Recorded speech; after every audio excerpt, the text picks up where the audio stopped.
Joining us now is Fred Wright. He is the legislative lead for the Miami chapter of Moms Demand Action for Gun Sense. He's also a survivor fellow with Everytown for Gun Safety. And Fred has been a crusader for gun control since the death of his son Jerry in the Pulse attack back in 2016. Sir, we're so sorry for your loss, and thank you for being here. Thank you very much. Thank you for having us here. So since the start of the year, there have been 107 reported and verified mass shootings in this country. What needs to happen for this violence to stop? We need to keep the guns away from violent people. It's not enough to thoughts and prayers from our politicians. We need to change the laws so that we make sure that those guns don't fall in the wrong hands. That is the first thing we need to do. We need to pass background checks for every single gun sale. Right now, only the registered dealers are the ones that require background check, but everywhere else in a gun show and in the internet, private sales, they do not require background check in this country. And we have to pass that legislation so that we keep those guns away from dangerous people. That is the first thing we need to do. New gun laws were passed in Tallahassee for the first time in decades.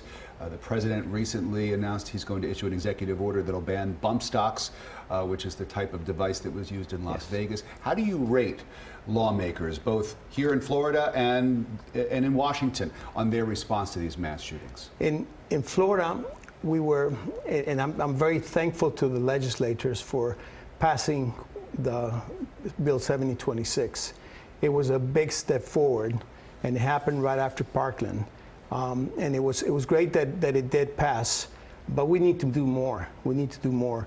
That law has some really good red flag laws within it. So, that means that if somebody is thinking of doing something, he's deemed to be dangerous, police can intervene, and that is a really good. The law in Florida is very good, but we need to do the same thing in Texas. Texas needs to have a red flag law, and you know, for Mr. Trump and his administration, we would love to see changes in the national red flag laws, and we definitely need background checks for all gun sales at the national level.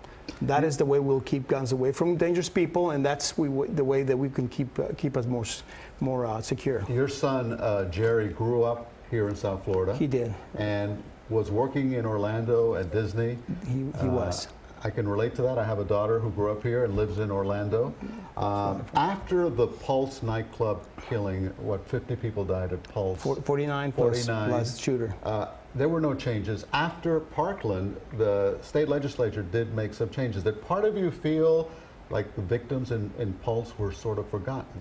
I don't think they were forgotten. I think the movement of the students after Parkland was great, because they got on it. You know, of the families of Pulse, we were one of the few that really got our voices out. There was others as well, but I don't think we got our message across. It was not that I would say that the legislators and the lawmakers did not give us that much of an importance.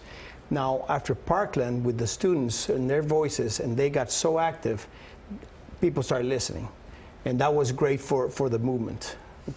When we talk about these young people, I don't know if you saw yesterday at the press briefing, Press Secretary Sarah Huckabee Sanders actually tearing up when there was a young reporter, a Time Children reporter, asking her about gun control and how to secure schools.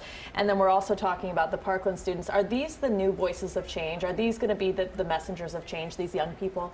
Yes, they are. I think it's going to make a big difference. They're going to start voting once they become 18. They'll start voting, and they're going to make a difference. They're going to make a huge difference, because I think what's going to come out loud and clear is that we need change, and we, the students, as well as all this movement that we have with Moms Demand Action and with Everytown, we're getting to lawmakers, and we know that we're going to make the change. And this election is going to be big difference. Last question for you, sir, because we live in a state, we live in a country where guns are a part of the culture, and they're the vast majority of gun owners are law-abiding citizens who are disgusted as much as anybody else to see these school shootings. What do you say to those people who feel like the movements that you are a part of, that the Parkland kids are a part of, is really an effort to get rid of their guns, to have the government take their guns away. Nobody is trying to take law-abiding citizens' guns away from them. We support the Second Amendment. We support the right of law-abiding citizens from having guns. We support that. But you know, the Second Amendment comes with responsibility. We cannot just give guns to people that are dangerous, and that is what we are all about.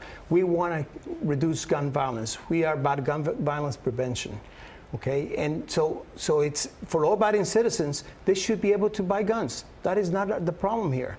The problem is that we are allowing, by just letting the people get guns, we're allowing dangerous people to get them as well. We need to stop that. We have very little time, but very quickly, can you tell us about the plans this weekend for Moms Demand Action holding a Wear Orange event? Thank you. Yes, we have a Wear Orange event this Saturday. June 1st, tomorrow, marks the Gun Violence Awareness Day. And it started with a movement with Hadea Pendleton when she was shot and killed. Her friends started this movement about Wear Orange. And so that's what we're going to be celebrating, the lives of the 96 people that we lose every single day to gun violence. Fred Wright, thank you so much for sharing your story with us. Thank you.